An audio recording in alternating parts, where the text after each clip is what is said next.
Hello, friends. Welcome, welcome, welcome. Oh, great to see you all. Thank you for being here. Okay, so our sound is nice and clear. The mic is working well. You shouldn't hear any of that annoying buzzing sound or anything like that. Hopefully, that's all working well. Oh, great. I'm so happy to all be together. All right. Okay, great. Thank you. Ah, grateful to be together.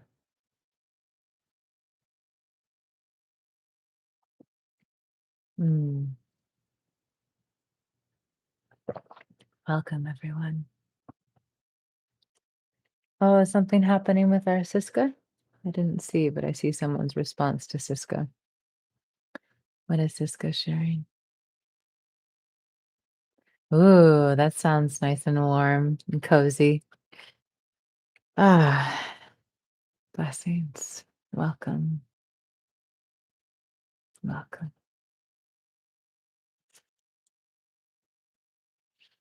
For anyone that I'm getting to meet just now, my name is Selena Layel. I have many recordings here on the app. I lead live sessions each week. I have a 10-day course, Yogic Practices for a Peaceful Life, and we have our circle, Love Heals All. Love Heals All. Beautiful place to be together. If you're watching this live on another platform, I invite you to come over to Insight Timer where you can be part of our experience here together, part of our live chat, where the questions will come through the chat. How are you, my friends? I'm grateful to be together. So, today's session is going to be an opportunity for us to just chat. Many of you know that sometimes we spend long, long periods of time after our meditation experiences just chatting with different questions and introspections and reflections. So, I wanted to create a space where we could really have a heart centered chat where you can bring some of those questions that you've had that maybe haven't been answered, where we can also look at our questions from a specific place. You could say through a specific lens. If all of life is spiritual, how do we look at our questions through that lens? If we are approaching our questions today from a heart centered place, how do our questions change? So I invite you to bring your questions rooted in this attention, being on the heart, being on this consideration that everything is spiritual. I read this great quote the other day. Someone in our group actually posted it in our circle. Maybe Jason posted it. It was this great quote about how science and spirituality are one and the same.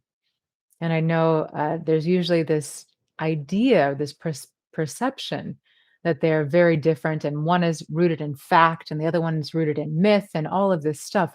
But when we really look at the heart of spirituality, we start to see how congruent it is with science in many, many ways.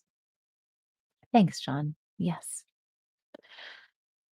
So, before we dive into our sharing, let us settle. I invite you to close the eyes or have the gaze soft. Notice how the body is holding tension. Maybe you're clenching the jaw, or you're frowning, or your throat, your heart, or your belly feel tight. Maybe you're crossing your arms, your legs. And I invite you without a sense of force, so a sense of allowing, with a sense of allowing. Feel with each slow, deep breath that the body is starting to relax. Maybe that tension in the forehead starts to spread. You feel the jaw soften down. Maybe even take a few breaths in and out of the mouth so the space of the throat can unwind, let go. Move your awareness through your body. And whenever you come across a sense of tension, take a breath here with this sense that you are letting go, allowing, giving the body and even your deeper feelings a chance to just be.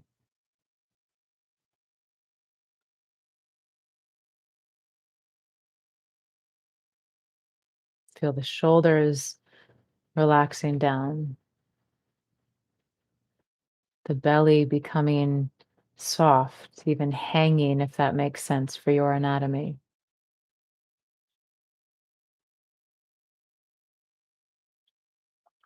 Roll your shoulders up and back a few times. And as you relax them down, feel your chest more open. Maybe sit upright a little more.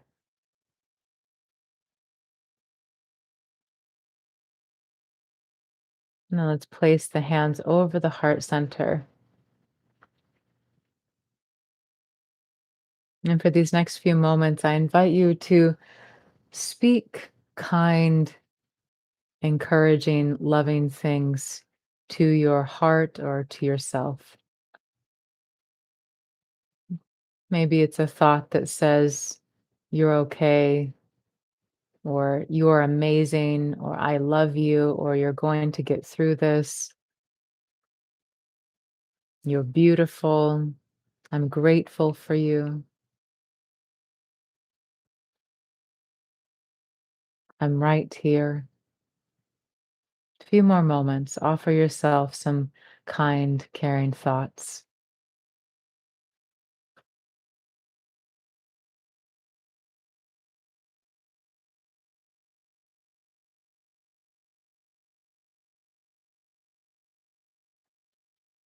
Feel your body relaxing, unwinding tension a little more.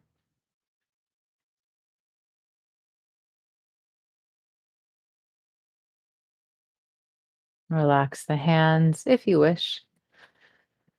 Take a deep, conscious breath in and out,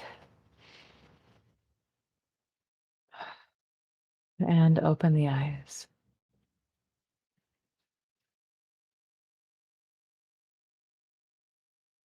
Welcome, welcome, welcome into this space of the heart.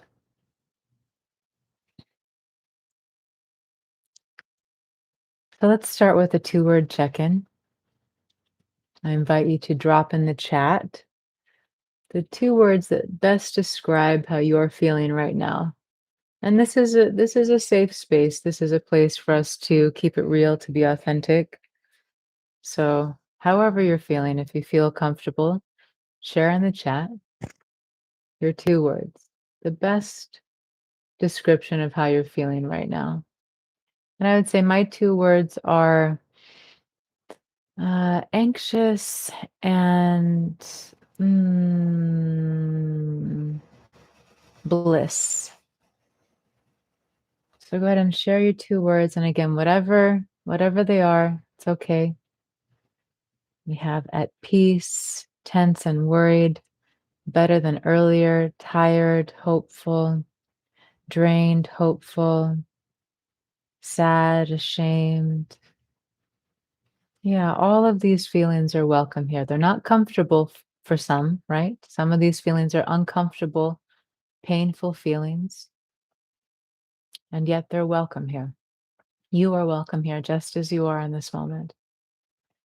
Anxious, worried, sad, ashamed, at ease, worried, hopeful, frazzled, okay, sad, shocked, grief, calm, hopeful, confused. Thank you, friends. We can see here that we're all having different experiences, and Many of us can relate. Lonely, good, tired. Yeah, many different experiences. Thank you for sharing. So, this is a time for us to be together. We're not going to talk about the best Bitcoin to invest in or other things that we might have questions about. This is really a heart-centered Q&A. So I'd love to open the floor to you. Again, coming back to this awareness of the heart, of the spiritual life that is all of life. If you choose to see it that way. As always, if you're new to our time together, I really wholeheartedly welcome each of us just as we are. Whatever your beliefs are, if I say words or use terms that don't resonate with you, no issue. I'm definitely not here to say that there's one way or that you need to agree with me. You are very welcome to be here just as you are with your beliefs. So, who would like to kick off our our questions?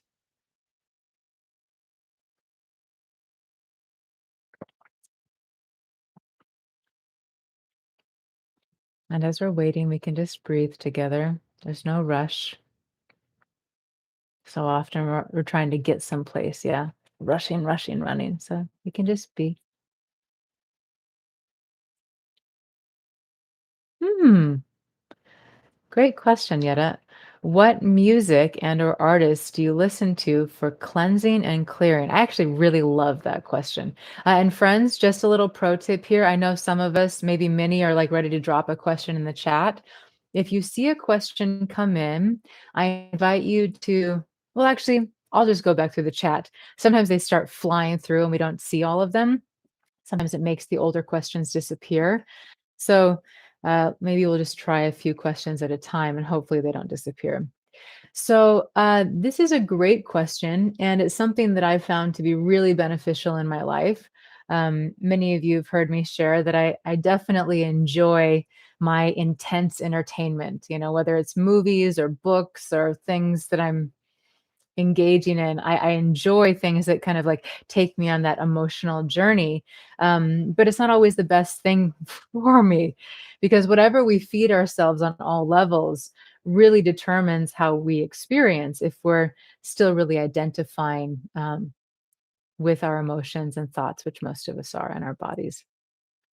Meaning that what I watch, what I read, what I listen to, what I'm focusing on really impacts how I feel throughout the day. So, some of my go-tos for uplifting myself, you could say uplifting my energy or uplifting my consciousness, um, chanting, devotional chanting, kirtan, listening to high vibrational music. So you could also think of this as music that feels sweet in the heart, music that makes the body and the mind feel relaxed. Because we have a lot of music that we listen to, and maybe it makes us feel anger, or it makes us feel empowered, or it makes us feel really sexy, or it makes us feel, really playful. Like some of you know that I've had the great fortune to be studying African dances for over 20 years now. And I love, some of the ways that I get to feel when I move my body and listen to this music. But if I'm really looking for something to nourish my soul, it might not be the best thing for me in that moment. Of course, this is all dependent on what style of music it is. And there are many styles from all around the world that can nourish one's soul, and it's going to be different for each of us. So I would say music that gives you a sense of sweetness inside, that makes you feel relaxed, at ease, joyful. And when it comes specifically to cleansing, one of my favorite Spotify, oh, I don't think I was allowed to say that. One of my favorite playlists in the realm of music is the Sanatam Kaur uh, playlist. It has so many beautiful artists that rotate all of these wonderful, wonderful songs that are so uplifting for the spirit. Um, I listen to, well, first of all, many of you know I've been studying with my beloved teacher Saima for 20 years. And Saima has shared the teaching with me of the violet consuming flame. Now, I know for some of us, this is going to get a little extra esoteric today. So, again, just take in whatever resonates with you, leave the rest behind. The violet consuming flame is an energy. And when we consciously connect with this energy, it is one of the most powerful transmuting forces available to us. I have a meditation here on the app called maybe the cleansing violet flame.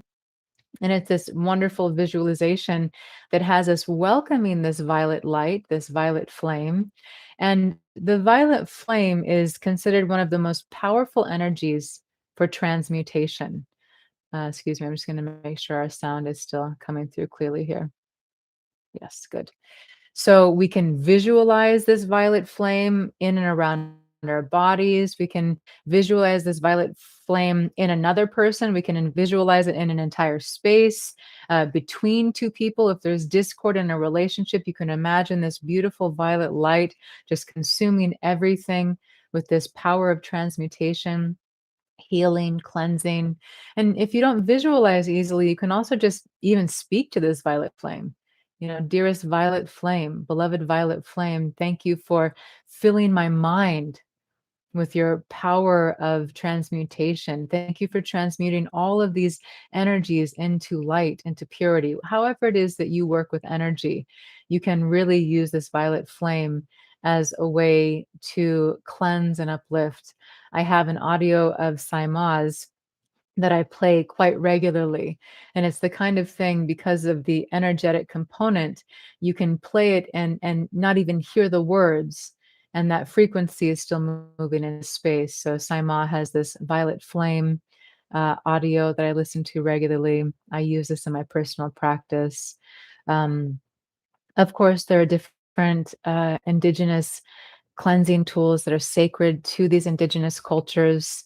I'd rather not name them here. If you know what they are, use them. They're getting mass produced now, so sometimes it's better if we find what works for us. But you can use so many different things to cleanse. Incense is often used to cleanse. Um, you can use your breath to cleanse. I know you were asking specifically about what do I listen to, but there's so many ways that we can use the breath to be a power of cleansing for the mind and really the emotions big time.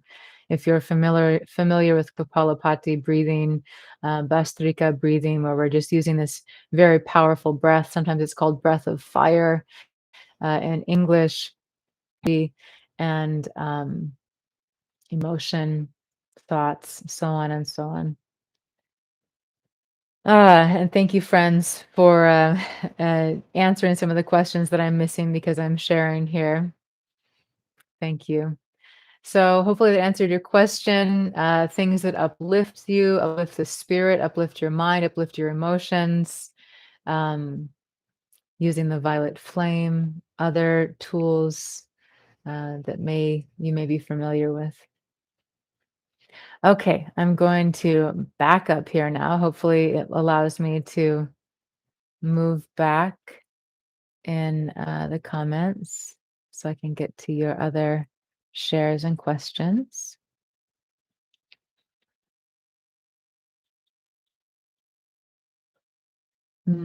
Thank you for sharing, Anita.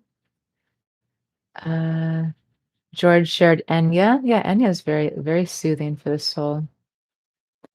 Um,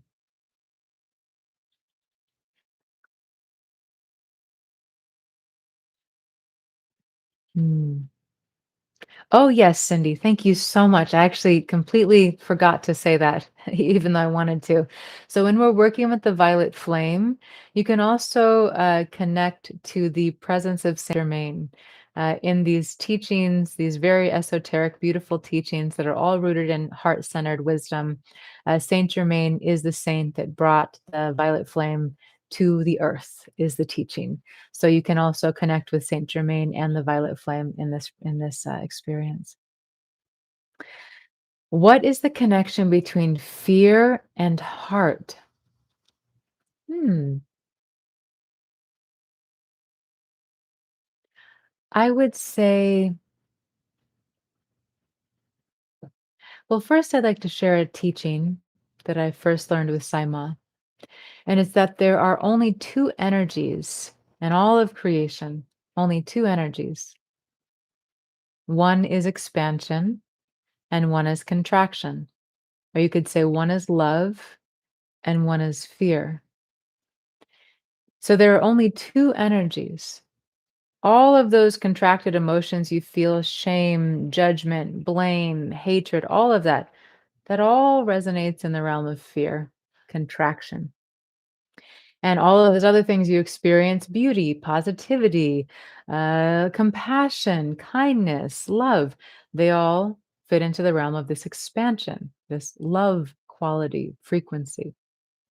So in all of creation, there are only these two energies. And in every moment, we are feeding one of these two energies. We are activating, we are consciously living in one of these two energies or unconsciously. Fear is a very powerful tool that has helped us as a species to stay alive. Fear has played an important role in the, I don't know how much the evolution of human beings, but our ability to be here today. It's definitely kept us alive. And at this point in our evolution, um, we're still kind of responding to these fear responses as if we live in the jungle or the forest, and at any moment a bear or a tiger could come out of the brush and eat us. But very few of us, at least probably on this call, because this is very modern technology, actually live facing those kind of threats in our lives. So I would say that maybe we can have an experience of feeling fear in the heart, but if I really just kind of sit with what first arises in my awareness, one, fear has nothing to do with the heart. And two, fear is something that we can welcome into the heart. And of course, we're not speaking to the physical heart right now. We're speaking to the energetic heart. I've never thought of that question. Happy to hear if anyone has any insights on that. Yeah, and George is saying that an open heart has no fear. Yeah, and of course, an open heart we could also think of as this freedom of expansion. Uh, I uh, I can't remember the exact numbers, but there's an electromagnetic field around the body, an electromagnetic field that can be measured around the organs. The brain, human brain, the heart have been measured, and the brain does not put out as much power as the heart does when it's measured. The electromagnetic field is, I think, like 5 times, 10 times more than the heart, excuse me, than the brain. And when the electromagnetic field is measured, has been measured for masters, or you could say living saints, gurus, these beings whose hearts are very free, totally expanded. It's very the measurements. Again, I wish I can't remember the exact numbers. I wish I could. But it's incredible to understand the power that the heart emits when the heart is freely open. So when I think of this experience of the heart being open, it is when that space of love is and the beings that we are, the beingness that we are, is fully expanded. So rather than this contraction, there is this freedom, this bliss of presence and expansion. Great question. Thank you. I'm going to go back through the comments and see if I missed anything back here. Um, Mm,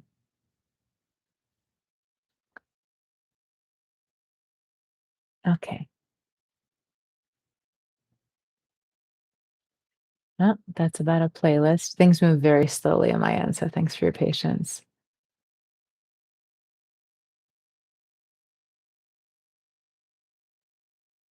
Oh, great, Data. Okay.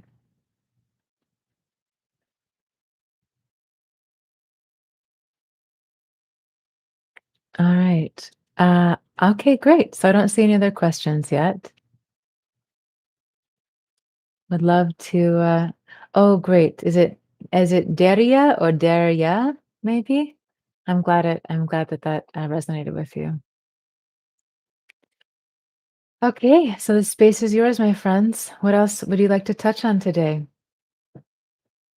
What is present in your mind and your heart? Feel free to drop your question in.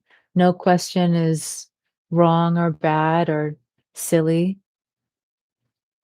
Whatever you share is okay. And if it's not appropriate for today, then you're always welcome to share the question in our circle. Love heals all.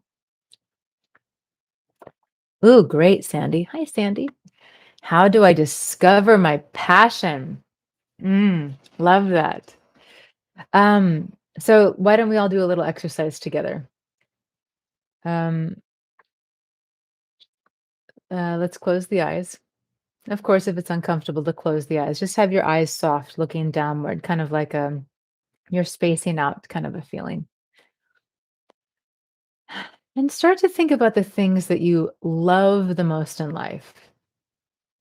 Now, for some of us, we are so disconnected from our emotions or from the authenticity and vulnerability of the heart that this might seem a little difficult at first, but I invite you to really, as much as you can, and you might, think about when you were younger, if that's helpful.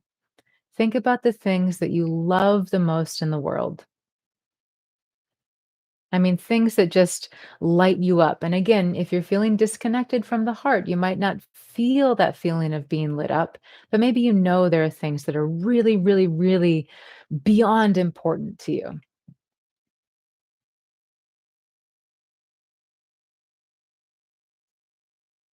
What do you love the most?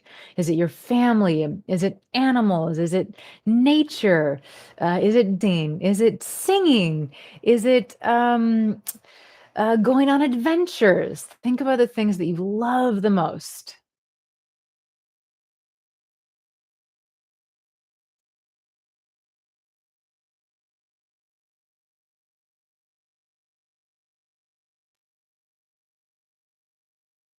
And now take a breath. And bear with me here.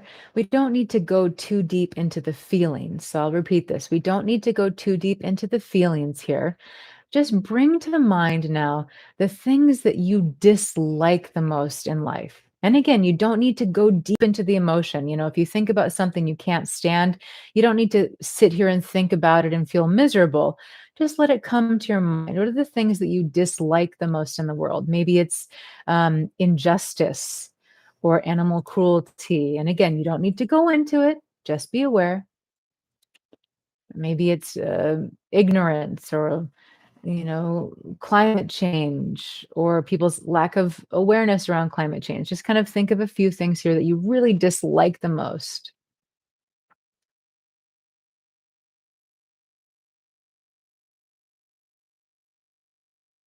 Okay, let's stop there. We don't want to go too deep down that road. This is a short practice here. Now, I invite you to take a deep breath in and out. Exhale through the mouth. Move your body a little bit. If you can't move your body, just use your breath, but move your body and shake your hands. Shake your hands. Breathe deeply.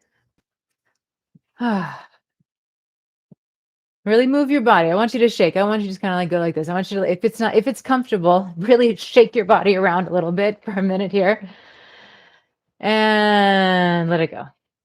Great. So, Sandy, by becoming aware of the things that you love the most, could you start and also we'll just do it all in one lump sum. And also the things you dislike the most. Can you start to see some things that you're passionate about? See, many of us think about passion as having to do with, really uplifting things or things that make us feel happy. But sometimes what we're most passionate about is caring for the planet or being a stand for injustices and taking care of people, minorities, whatever it is. Sometimes we realize that what we're actually most passionate about is supporting people to be kind with one another or to take care of the earth.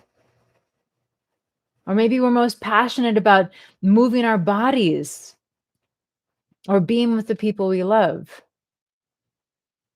So, Sandy, from this practice, could you start to see that there are some things you're passionate about in life?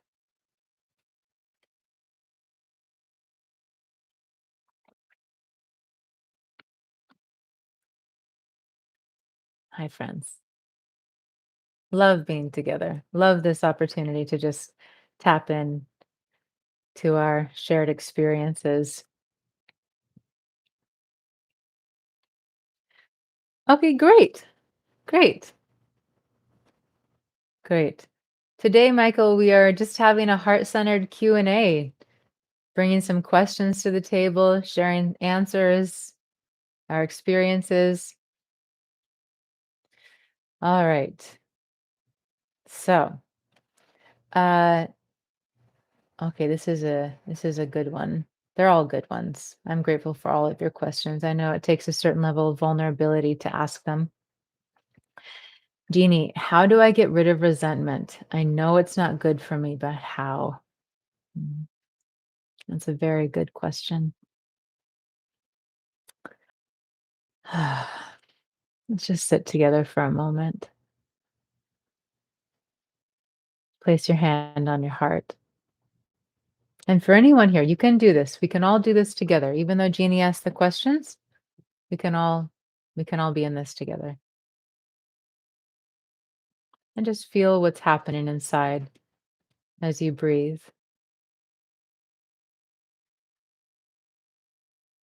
Feel what's happening in your heart as you allow this awareness of resentment to be here. And I really invite each of us to move into this experience together right now. Yeah, part of this opportunity today is also to have a bunch of little practices. Yeah, little tools that we can add to our toolbox if we resonate with them. So feel what's happening in your heart as you are aware of this resentment. And with the eyes open or closed, start to maybe become aware of some of the thoughts that you experience of this resentment.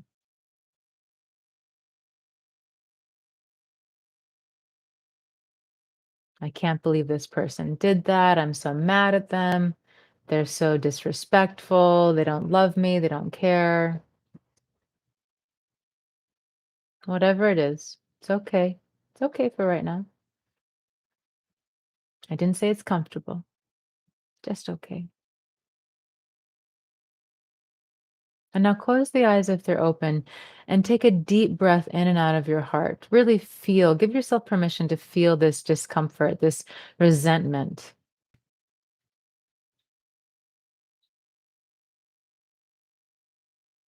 Take another breath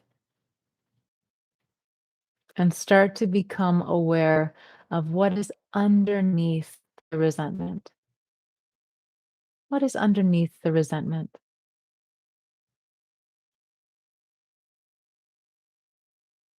What do you feel inside when you go deeper than this resentment?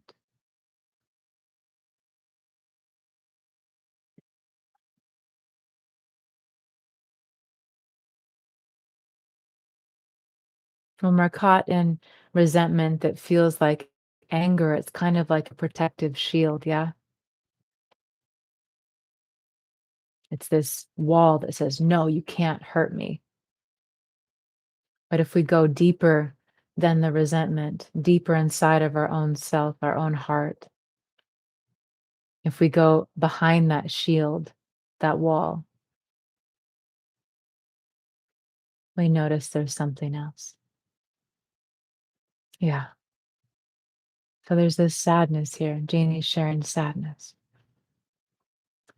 So, my love, right now, can you just sit with this sadness? You don't have to make it go away. You don't have to change yourself. You don't have to change the situation for right now with your hand on your heart, maybe even both hands. Can you just give yourself permission to feel it?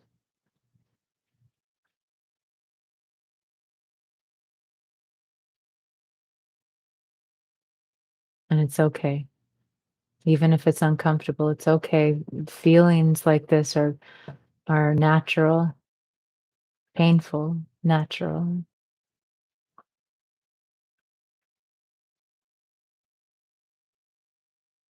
And can you start to feel or sense that this part of you that is hurting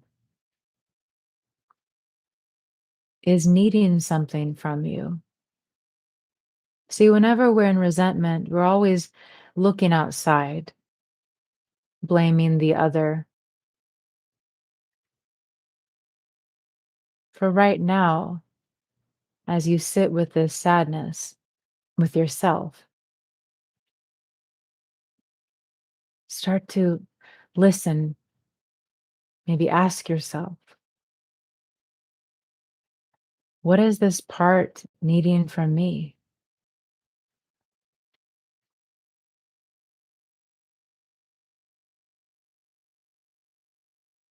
I've been so focused on how upset I am with the other, but maybe I'm feeling so much pain because of how I've been treating myself.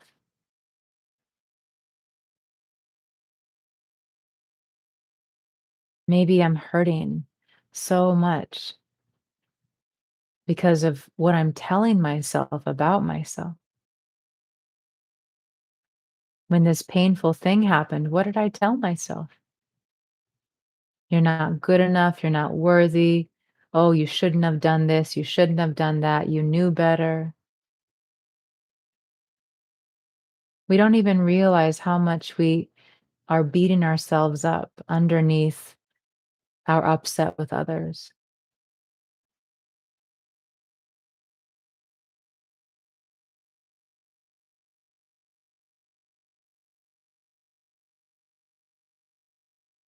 So, right now, can you really just listen and be with yourself for these next few moments? Really like you're sitting with yourself. You're not going anywhere. You're not leaving yourself in this pain.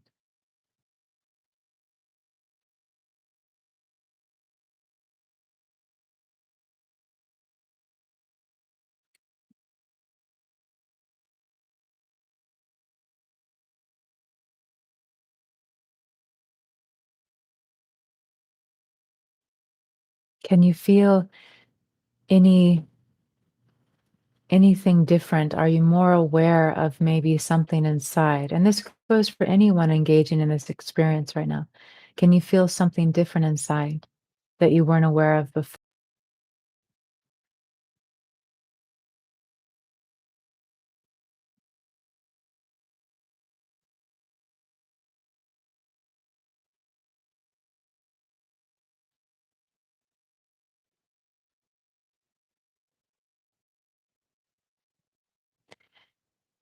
In this experience, this is one part of the practice of freeing up resentment. One of the other things that is very valuable for me in my practices is compassion. And it's not always easy. And it's definitely not easy at first. If I feel really, really hurt by someone else's behavior. Oh, beautiful, Jeannie. That's it. Exactly, my love. Exactly. To be in touch with this beauty of sweetness and sensitivity that is that purity of heart. Yeah. So what I was just speaking to, partially what you're sharing here, is that compassion practices really are key for me in releasing resentment. Because when I'm in resentment, I'm in a place of blame and judgment. I feel trapped, I feel disempowered, and I feel helpless. And I'm also usually not taking responsibility for whatever my role is. It doesn't mean I have to beat myself up. Not at all. Or like, "Oh, this is all my fault. It's not their fault." No, no, no. Not it's not just like shifting blame from them to me. It's this compassionate place of recognizing where I can take more ownership for my life. And so compassion practices always help me go deeper and deeper and deeper to see, wow, this person did this horrible thing or this thing that I felt so hurt by. But I know as I really look at this compassion practice, which is really kind of like the way my brain functions now, fortunately, I can see, wow, they were really, really hurting when they did that. Wow, they were really self-absorbed because of how much pain or how much insecurity they live in constantly. Wow, for someone to be this way, they are so disconnected from their own being, from their own heart, from their own center, from their own wisdom. Wow, for someone to be this way with me, they are really not in a good place.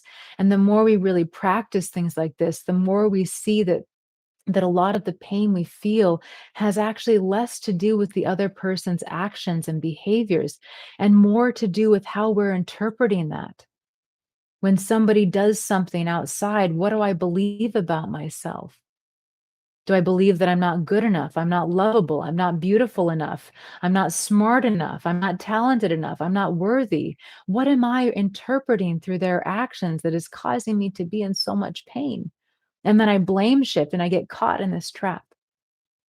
So, this first practice of going inside and just letting ourselves feel whatever we feel without judging ourselves, getting in touch with those deeper feelings, moving into compassion practices to start to consider that this person's way of being actually doesn't have anything to do with me, but it's their own pain and suffering and ignorance.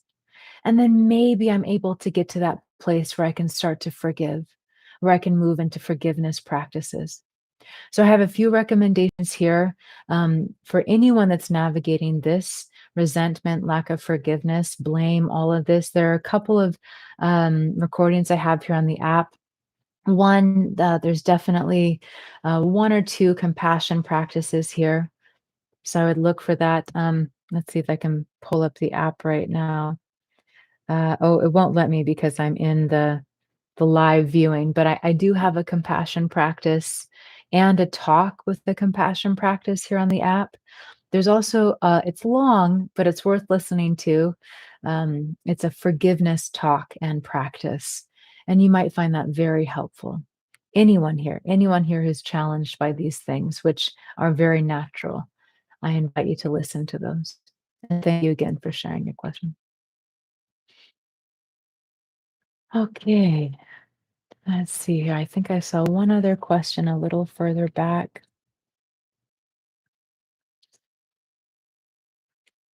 Thank you, Michael, so much for sharing that. Um, I hope that everything we just went through together might have answered your question a bit. Because again, so much of the pain we feel is our interpretation um, of the situation and what it means.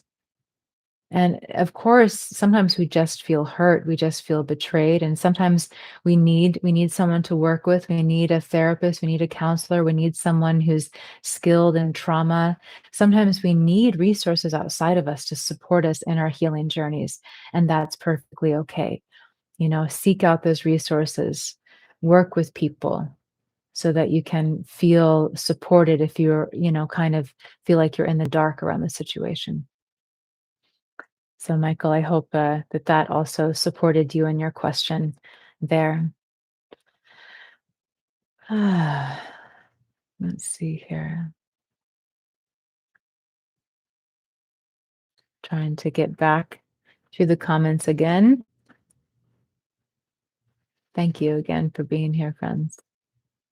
So, so grateful for our time together. Mm. Okay, I think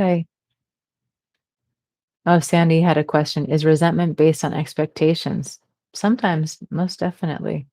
My wonderful father, who's a wonderful teacher, and he's leading sessions like this and meditations on another platform. He's just such a gem. He's just both my parents. I feel I am deeply blessed to have them in my life. And my dad, many of you have heard this classic quote. What is it? It's the road to hell is paved with good intentions. The road to hell is paved with good intentions is the saying, and my dad changed it. The road to hell is paved with expectations. Yeah, so we definitely set ourselves up for, and it depends on the context. Sometimes if we're speaking about manifestation or consciously creating our lives, having expectations in a certain way, meaning without like this grip of attachment, expectations can be a great way to kind of, imagine something to be so. However, most of us hold on to expectation with this inflexible way of being that causes us a lot of pain. So I think that can definitely be part of it. Um, Gunilla's sharing, when I got depressed, I find it very hard when someone tells me to think of something I love. I don't feel that anymore. Don't feel love, don't feel joy. I just get sad when I can't feel love or feeling loved. Yes, absolutely.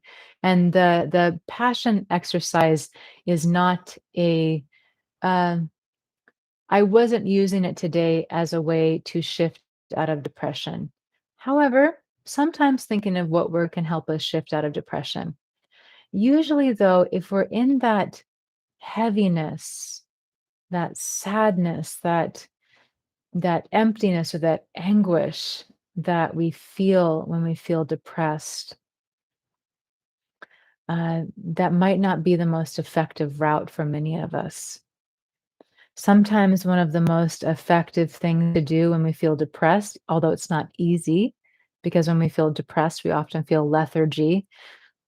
We feel apathetic. We have no desire to do anything. But if you can get the motivation to move your body, it can be tremendously helpful. Now, of course, there are people that exercise regularly and still are depressed. So it's not a guarantee that it will shift the experience we're having, but moving the body is a fantastic way to shift up these patterns of and behaviors of depression in the mind, emotions, and the physiology.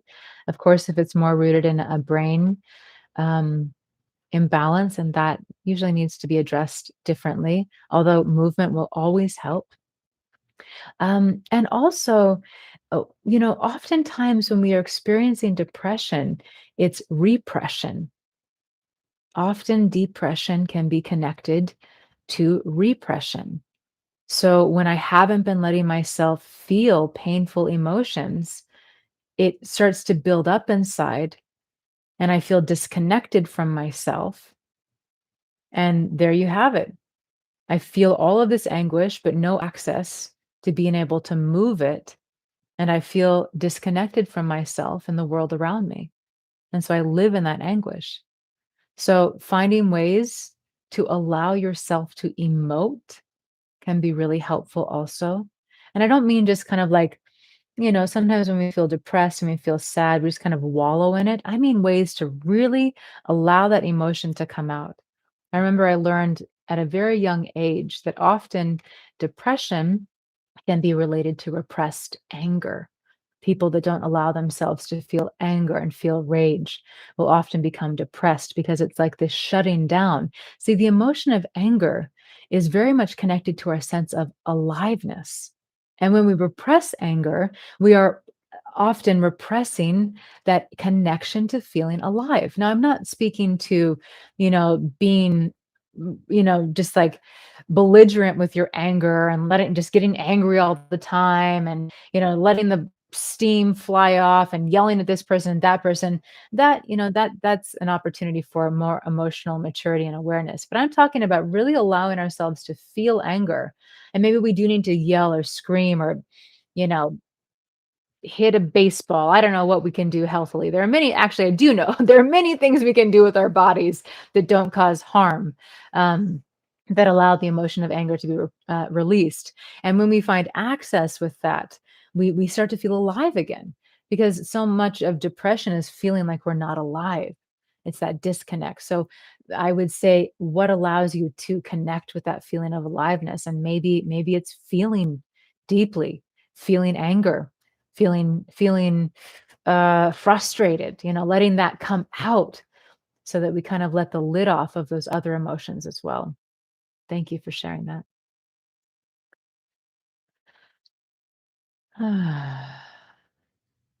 Mm, yes. Anaya. Ana, an, an, anya, ananya, ananya, maybe? I hold so much anxiety in my belly. Do you recommend any specific meditations for this? Absolutely. Breathing exercises, diaphragm breathing exercises, pranayama, most definitely. I have a breath practice here called anxiety relief breath technique. It is bee, bumblebee, bee breath, pranayama, my brain. And when we hum, we turn on the parasympathetic nervous system, that relaxation response inside. And this breathing has us really focus on long exhalations without strain, so that we can access that deep relaxation experience. Also, just become aware of your belly. Many of us have this habit of keeping our belly tight, either because we just feel contracted or because we're trying to look fit or feel fit or we're just uncomfortable. Let your belly be soft as much as possible. Let it hang. Even if you have a really, really tight abdominal area, can you feel this sense of letting your organs inside relax a little bit? So feel this softness in the belly. Breathe consciously. And you can, even that alone, you can practice that all day long. Place a hand on your belly and notice, is my belly tight? Is my diaphragm tight? And then consciously deepen the breath. Let your belly be soft and take some full belly breaths. Maybe take 5 of them, 10 of them, and see how that can relax your body. Also, practices that engage deep belly breathing. So often, Qigong, Tai Chi, yoga, asana practices. These are great things to help to train us to breathe more consciously and deeply. Thank you. Great question. All right. We have just a few more minutes here. Uh, I think those are all of the questions. Oh, wait, Oh, Angie has a question here. How do we work advance through our levels of consciousness, uh, moving from love through to joy, peace, and to enlightenment? Mm. Well, as my beloved Saima reminded me, um, we don't teach on things we don't have experience. And although I've been experiencing the awakening process for a number of years, I am not in an enlightened state, at least not as far as I know. So I won't speak to enlightenment, but I can speak to some of these awakening practices. So the mind, this is a great ending question. Hopefully I can sum it up in our few minutes left. The mind thinks of things in a linear way. Actually, I don't even know if I would say the mind, because the mind experiences everything happening right now, meaning the past, the future, the present. It's all in this experience of the mind, which is now. So we could say the brain, or maybe our thought behaviors. This is a good question. This is a whole other question I'm asking myself right now. Essentially, we get into these habits where, in general, we think in a linear way and we expect things to function in a linear way. So we think about awakening or enlightenment, and we think about, step A, B, C, D, E, F, G. Okay, well, if I do this, I'll be a little more enlightened. And if I do this, I'll be a little more enlightened, right? Sometimes we have an awakening experience from doing nothing, just experiencing the depths of pain. So it's not always linear. That's the first thing I want to speak to. The way that I look at it is, how do I uplift my vibration? And I know that for many of us, we hear that and we think about, oh, this is new age nonsense. But there's actually um, there's a lot of science-based information here. Essentially, understanding that everything has vibration, all of matter is vibrating, and even things that are more subtle, like thoughts and emotions, have a vibration. There are not good or bad vibrations, like bad vibes. No, there's no good or bad vibration. There are higher or lower vibrations, but they do not correlate to good or bad. We have judgments about them being good or bad, but they're not good or bad. We can think of it as like a spectrum. Yeah, over here, you have the lower vibrations, they're slower, they're more dense. And then as you move on this, spectrum of frequency, the higher vibrations are faster moving, they're a higher pitch. You could think about it as in sound, lower vibrations and sound are kind of like a they're like the slower, and the higher you get, it's a different speed also. So how do I uplift my vibration into an energetic space that allows me to feel more at ease, more relaxed, more free? And you can ask yourself about all of your daily behaviors. What am I doing and how is it impacting my vibrational state? Because I am vibration. How is it impacting? When some of you know I love some, not all. I'm not like into like really gross stuff. I love scary things. I try not to watch them very often. Sometimes I feel way too sensitive to even think about watching them. But on occasion, I still watch scary stuff, and I have to ask myself, when I watch this, what happens to my vibration? Do I feel lighter and more free and uplifted? Or do I feel heavy and more dense and more contracted? Again, there's no good or bad, it's an awareness. So throughout the day, the thoughts I'm thinking, the words I'm speaking, what I'm reading, what I'm even doing with my body, what I'm feeding my body, all of these things can impact my vibration. Now, yeah, I'll just leave it at that. So check in. What am I doing in my daily life and how is it impacting my vibration? And I saw, I think maybe George said, meditate every day. Absolutely. Absolutely. Meditation, we think about meditation as a tool, an experience, a practice. We could also think about meditation as a state, and the practices of meditation take us into the state of our being. The meditative state is the state of our being. Meditation practices can also help us to clean house, so to speak. Often when we meditate, some of you know I've been meditating since I was 5, and I've been regularly meditating what is for 15, no, 25 years. I've been regularly meditating that long, like almost every day for the entire time. And I'll still sit down to meditate, and my meditation practice is not all bliss and rainbows and unicorns. It's all of the emotion that is needing to be moved through my vessel that starts to come up. So, meditation is a powerful way to take us through these layers of consciousness into that deepest, most subtle layer where we are one with all of creation.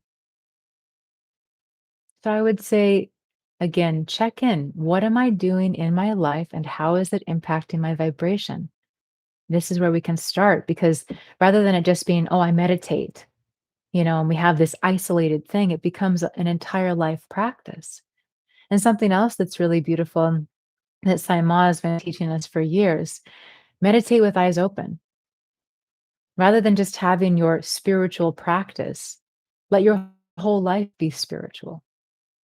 rather than just having this isolated time for 20 minutes or an hour or 5 minutes that you meditate. Take that meditative state with you into your day, into your life experience. Great question. Friends, it is time for us to complete. I love you. I love you. So grateful. I know that not all of your questions were able to be answered, so please feel free to bring questions to our next live together. Join our circle. Love heals all. I'm so welcome to ask questions there. You can also DM me. I'm not the fastest at responding, but you're always welcome to send me private messages. I didn't get to see what FF shared. So FF, hopefully receiving some good community support here. And again, you're very welcome to bring this to our circle. Love heals all. Oh, thank you for your love, my friends. Thank you, thank you, thank you. Thank you for your love and thank you for your donations. Thanks for donating to support Insight Timer and to support me in my life and my well-being. I hope you received what you needed to receive. Actually, I don't need to hope that because we always receive what we need to receive. We can even just look at that through understanding the brain. Yes, the brain is taking in information. So thank you all again so much for being here. Thank you for your presence. Oh, thank you for being in my life. Thank you for your beautiful heart. Thank you for being here with me. Let me be here with you in this time on the planet when this seeking is being fulfilled in so many ways. We are all inside of this profound transformation that is happening. And even here's what I'd like to leave us with today, my friends. You know, many of us that come to these sessions, we have maybe some kind of spiritual inclination, or maybe we're kind of open to the realm of healing, even if we don't feel spiritual at all. And we're all going through this collective shift together. You could call it an awakening, you could call it a transformation, whatever you want to call it. Every single human being, whether you think they're horrible or beautiful, we're all going through this together. And many of us here are so fortunate to have the platform of Insight Timer or our own seeking that is supporting us through these very challenging times. But there are so many of us that have zero reference for any of this. And we just feel absolutely lost and in pain. And I know some of us even here feel that at times, myself included. So let us be kind with one another.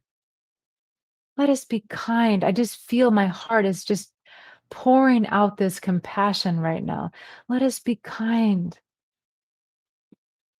Be kind to the people who are different from you. Be kind to the people that don't have as much as you have.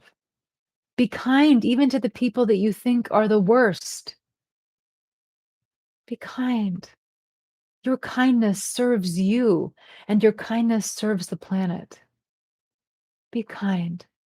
We're all going through this. And I know sometimes we feel great and then sometimes we don't. We're all going through this. Think about how many people there are on the planet right now that just feel lost.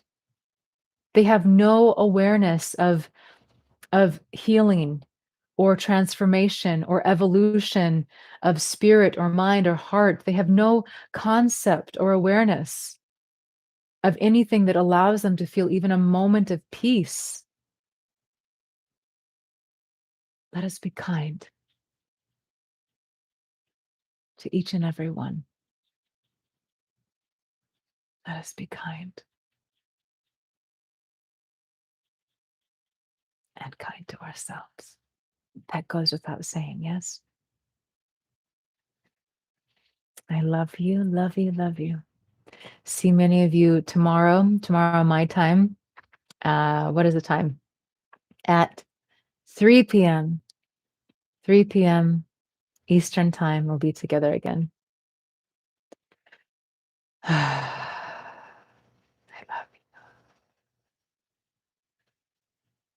Love you. Cherish you so.